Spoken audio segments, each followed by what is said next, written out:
सदस्य भी हैं भाई अभिमन्यु कौड़, और हम भाई का स्वागत करते हैं। ये शुरू दिन से ही अपने हमारे जो प्रदेश का मुख्यमंत्री है खट्टर, हमारे बड़े बुजुर्ग यहाँ पे धरने पे पहले दिन से जो हमारे सभी साथी पदाधिकारी, यूनियनों के अलग अलग यूनियनों के पदाधिकारी, जो पूरा खापों के पदाधिकारी,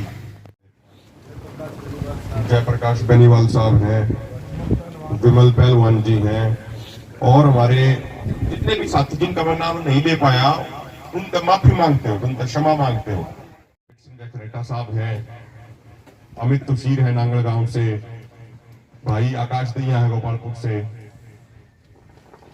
मेरी कई दिन पहले वीरेंद्र ठाकर भाई साहब से बात हुई थी।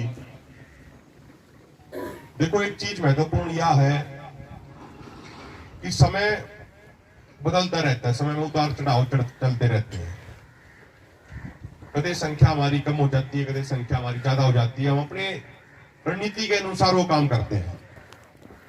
अभी गेहूं की कटाई भी जैसे अभी खत्म हुई है, कूड़े का काम भी अभी खत्म हुआ है, और हमने एक बात का पता है कि वो प्रधानमंत्री ने जो कॉल की बात कही थी, एक कॉल की दूरी पर हमने यह बात बेरा थी, प्रधानमंत्री कॉल तो कुछ होना जाना है नहीं और कुछ होया भी नहीं। लेकिन हमने तो एक बात का बेरा है कि भाई यदि संयुक्त किसान मोर्चा एक कॉल दे देगा तो लाखों नहीं करोड़ों किसान दिल्ली के बॉर्डरों पर आने को तैयार बैठे। और हमने इस बात का भी पता है कि जब यार्ड की कमेटी जो पूरे संयुक्त किसान मोर्चा के आदेशानुसार, उन्हीं की रणनीति के अनुसार जो काम कर रही है पहले दिन से, चाहे कोई भी कार्यक्रम हो, KMP जामतन का कार्यक्रम हो या कोई और कार्यक्रम हो, यहाँ की कमेटी हर तरीके से बढ़ चढ़ के 100% नहीं 200% अपना योगदान उस कार्यक्रम में देती है। तो आपकी सारी कमेटी, आपके सारे किसान भाई बधाई के पात्र। और हमें इस बात का भी पता है, यहाँ बहुत बड़ी बड़ी पंचायतें भी हुई है, इनमें हजारों की संख्या में कई हजार आदमी रहे हैं। हमने इस बात का भी पता है कि जिस दिन मोर्चे की कॉल होगी तो यहाँ की कमेटी पूरा तन मन धन लगा के पहले के तरीके से, पहले से भी ज्यादा बड़ी संख्या में पीछे तक पूरे इन रोडों को भी भरने का काम करेगी। मुझे इस बात का भी पता है। देखो, मैं तो आपसे एक बात कहना चाहूंगा। सबसे पहले तो आप सबको बधाई, वही जो बंगाल में चुनाव नतीजे आए, जो पूरे संयुक्त किसान मोर्चा से जुड़े हुए लाखों करोड़ों किसानों ने जो पूरी तप तपस्या त्याग करी, जो बंगाल के किसानों ने सूझबूझ दिखाई, पार के दावे करा करती, वहां बीजेपी सोते भी नीचे समेट गई। या देश के हर किसान की जीत है या आप लोगों की जीत है। तो अब इसमें एक बात देखो, समझने की एक बात है, ममता बनर्जी खुद चुनाव हार गई लेकिन उनकी पार्टी चुनाव जीत गई। बीजेपी की इतनी बुरी हार हुई, इसका मतलब क्या है? इसका मतलब यो है कि बीजेपी को ये चुनाव किसी पार्टी ने नहीं हराया, बीजेपी को ये चुनाव देश के किसानों, लेकिन वे नहीं जीती, वे हार गई। और उसके साथ साथ बीजेपी की उससे भी 10 गुना ज्यादा बड़ी हार हुई। इसका मतलब ये आम जनता ने लड़ाई लड़ी है, आम जनता ने बीजेपी के खिलाफ वोट दी है। जो पूरे संयुक्त किसान मोर्चा के नेता वहां पे गए, बड़ी बड़ी पंचायतें हुई, बड़ी बड़ी रैलियां हुई, उनका बहुत व्यापक असर पड़ा। अब एक बात देखो कि वहां जब किसान नेता गए, उनके जाने से पहले बीजेपी ने वहां का चुनाव का मुद्दा हिंदू मुसलमान बना रखा था।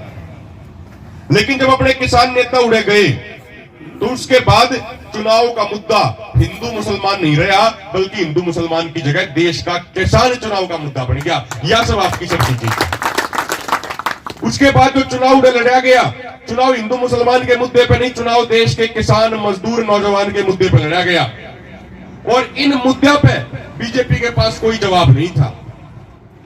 जब उड़े किसानों ने जाके बात बताई कि भाई जो MSP गारंटी कानून है, जो MSP गारंटी कानून अगर जब बनेगा तो आपने भी धान के 1868 रुपया ही मिलेगा, जो उड़ाज 600, 700, 800 रुपए मिल रहे हैं। उड़े के टाकर साहब, उड़े किसान की यह स्थिति थी, आपने तो 13 पुराने पदाधिकारी रहे हो यूनियन के। उड़े के गणे किसानों ने तो MSP शब्द सुना भी नहीं था, क्योंकि MSP उड़े मिलता ही नहीं, MSP का कोई सिस्टम है नहीं। पूरे देश में अगर एक दो राज्यों ने छोड़ दिया, जावा, हरियाणा और पंजाब ने, तो पूरे देश में यही हाल है और हरियाणा पंजाब में भी 2-3 फसल है जिन पे मिल गया है, किसी पे कम मिल गया है, किसी पे ज्यादा मिल गया है, मतलब व्यापक तौर पे 2-3 पे मिल रहे हैं। तो जब उन्हें एमएसपी जाकर समझाया तो एमएसपी लोगों के समझ में आया, लोगों ने एमएसपी के मुद्दे पर वोट गिरी, लोगों ने 3 काले कानूनों के खिलाफ वोट गिरी। और हम तो एक बात उस टाइम भी कहा करते कि जो बीजेपी वाले यह बात कहे हैं कि भाई कानून बहुत अच्छे हैं, कानून बहुत अच्छे हैं। यदि बीजेपी वाले ने इतने अच्छे कानून बनाए थे तो बीजेपी ने बंगाल का चुनाव और जो 4 और राज्य थे उड़े के चुनाव में इन कानूनों के नाम पर वोट क्यों मांगी जी? यदि ये कानून इनके इतने बढ़िया थे तो इन कानूनों के नाम पर वोट क्यों ना मांगी? तो जो आप लोगों का मेहनत, आप लोगों ने जो ये संघर्ष कराया है, जो जाति और धर्म के नाम पर बांट दिया जाया करता है इन राजनीतिक पार्टियां द्वारा, ये अपना समाज यह बात कहे है कि हम हिंदू, सिख, ईसाई, मुसलमान बाद में है, पहला देश के मजदूर और किसान है, पहला देश के नौजवान किसान है। यो आंदोलन इस बात का गवाह है।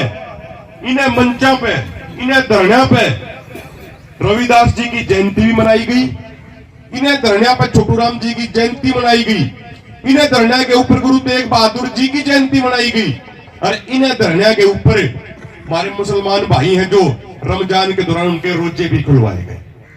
तो जो आज देश, इस आंदोलन ने पूरे देश के सारे मेहनतकश लोगों को जो जोड़ दिया है, इस बात पे इन सारी राजनीतिक पार्टियां के पेट में घड़ा दर्द हो रहा है।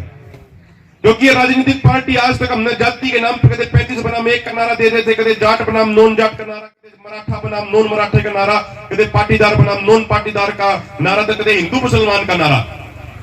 जो इस तरीके के नारे देकर जो हमारे समाज ने तोड़ के हमारा शोषण करा करती जो ये सारी पार्टी, इवन सारी पार्टियां पेट में दर्द हो रहा है। क्योंकि अपने किसान कौमा की, अपने मजदूर कौमा की, सारी कौमा की जो मेहनत कश लोग हैं उनकी एकता होगी। यह इस आंदोलन ने सबसे बड़ी बात करी है। और हम तो एक बात कहे हैं भाई, हमारे ऊपर तो परमात्मा की उस रब की दया है। अपने धरना पे कोई भी धरना चल रहा हो, चाहे सिंघू का हो, टिकरी का हो, गाजीपुर का हो, पलवल का हो, शाहजहांपुर का हो, ढासा बॉर्डर का हो, अपने धरना पे जो और टोला बचाल रहे उड़े की भी बात कर लें, उस परमात्मा की दया है अपने हाथ तक कोई कोरोना केस उस तरीके से नहीं आया। और परमात्मा की दया रहेगी तो आका होगा भी नहीं, क्योंकि हम तो काम में, धूप में काम करनी है। पसीना, जिस मानस का पसीना नहीं सूखता उसका कोरोना क्या करेगा? और दूसरी बात, लेकिन एक और जो सवाल है आज, तो पूरे देश को सोचना चाहिए जिस सवाल के ऊपर। 1 साल पहला, देखो हम डॉक्टर तो हमारे में तो कोई भी नहीं है, 1 साल पहला जो बीमारी बताई गई कि वो थी ना थी, वो तो डॉक्टर जाना राम जाना, हमने नहीं बेरा जी। लेकिन जो 1 साल पहला लगभग देश के सामने जो बीमारी बताई गई, उस समय प्रधानमंत्री रिलीफ फंड बनाया गया, सारे कर्मचारियों के रुपये काट लिए गए, तनख्वाह में रुपये काटे।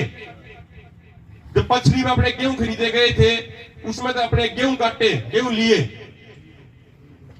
छोटे छोटे बालका ने 4-4, 5-5 साल, 7-7, 8-8 साल के बालका ने अपनी गुल्लक तोड़कर रुपये दिए प्रधानमंत्री रिलीफ फंड में। लेकिन आज देश में यह स्थिति है कि शहर के भीतर लोग ऑक्सीजन की कमी से मर रहे हैं। हमारे बड़े बूढ़े कहते हैं भाई ऑक्सीजन तो इसी चीज है जो पेट बनाने लग रहे। ऑक्सीजन तो वह चीज है जिसके ऊपर हर आदमी का अधिकार, आदमी के साथ साथ जीव जंतु, प्राणी, पशु पक्षियों का भी अधिकार है। लेकिन आज इसी सरकार है कि उस सरकार के कार्यकाल में ऑक्सीजन भी लोगों ने नहीं मिल रही, ऑक्सीजन भी लोगों ने नहीं मिल रही, इसे आलिम ने बना दिए।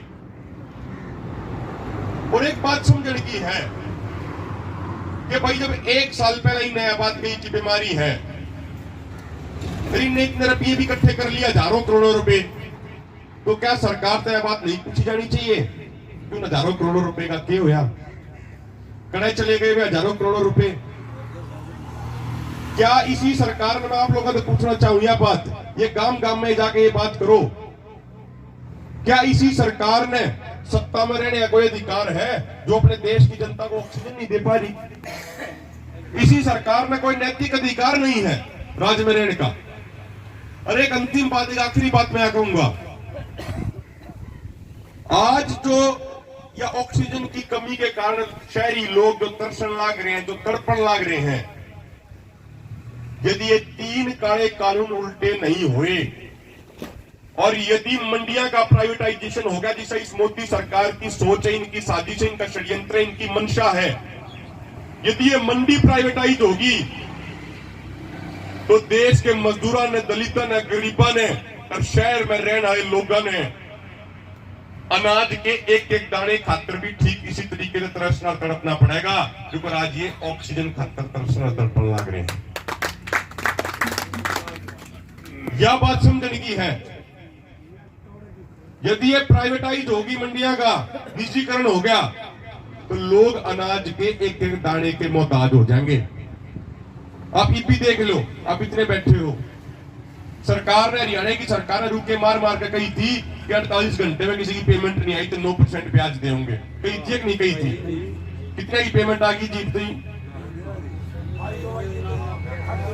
नहीं आई ना पेमेंट। ये क्या करते, 48 घंटे में दे देंगे, 9% ब्याज देंगे। रीप कदी ने पूरी ताकत लगा दी अपनी, लेकिन किसान यहाँ बैठे थे, उसके कारण ये फैल हो गए। यदि ने पूरी ताकत लगा दी थी, मंडिया में नोटिस भिजवा दिए थे कि भाई एक भी दाना नहीं पड़ना चाहिए, सीधे साइलोज में भेजो। इन्हें तो पूरा हंगा ला दिया था सरकार वाला ने तो, लेकिन किसानों ने कमर करड़ी करी, किसानों ने कमर कसी और बोले भाई, कई मंडिया के जो सरकार ने ताले ला दिए, ताले भी तोड़े अपने जमींदार भाइयों ने, और कई भाई हम तो अपना माल लेकर आओगे मंडी में और हमारी खरीद होनी चाहिए मंडी में। तो हमारा यो कहना है, देखो